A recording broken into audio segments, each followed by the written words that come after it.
Well, let me just tell you that the cigar has been through 200 odd processes, from the leaf that you see just here, being dried, being planted, being brought together.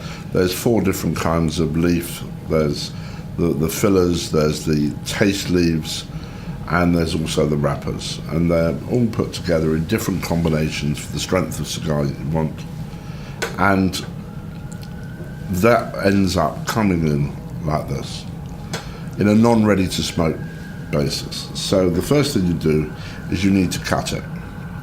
Now I tend not to cut mine. I tend to either bite it or use my finger when I'm on the run. But when I've got the ability to sit down and enjoy, I remember the great thing about a cigar is your enjoyment. So you're doing this. Now I've had a debate with my doctor, a very long debate, about what is the most dangerous thing in the world. Is it smoking or is it stress? We both come to the conclusion that stress is far greater harm to you, and therefore we've decided that smoking is actually really good for me, and that's my story, and I'm going to stick to it. So you just pop it into one of these holes, depending on what size of cut you like. You pull the lever down and you've got a perfectly cut cigar. This cigar is a brand called Ramon Alones, which is quite a strong brand, but I've just had a coffee, so it's quite good after a coffee to have something with a bit of bite and taste to it. Nutty, chocolatey, coffee-ish sort of taste.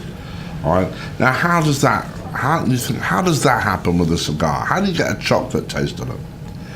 There are 1 to 2 harvests of each of the fields where they're growing. All right. Now, to get the oil back into the soil, they then put some planting in there that creates it, whether it's some pepper plants or some chocolate, coffee beans, whatever they're doing. They put that in, that reinvigorates and enriches the soil. And that's how you get a little bit of that taste through, some vanilla pods and some. Then, the great thing about these flamethrowers are that you can actually smoke a cigar in the kitchen whilst you're making a creme brulee, and you're not going to do any harm to either. Right? I like matches, but in most places where I go to smoke, the matches get blown out by the wind, either by air conditioning or by the wind. So there we've got a lovely red sheen on that cigar. I don't know if you can quite see that. And there, that's almost perfect. Now, the art of smoking a cigar is not the same as smoking a cigarette. You do not inhale. So you pull it in, you keep it in your mouth, and you let it go, either in a very unostentatious way, or you can try and blow rings with it. But I just smoke it as I enjoy it.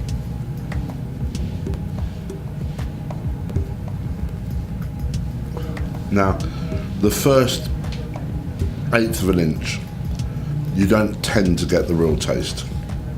The smoke's permeating up through the cigar, and you're just getting it. By the time it gets to you, you're not really getting the taste.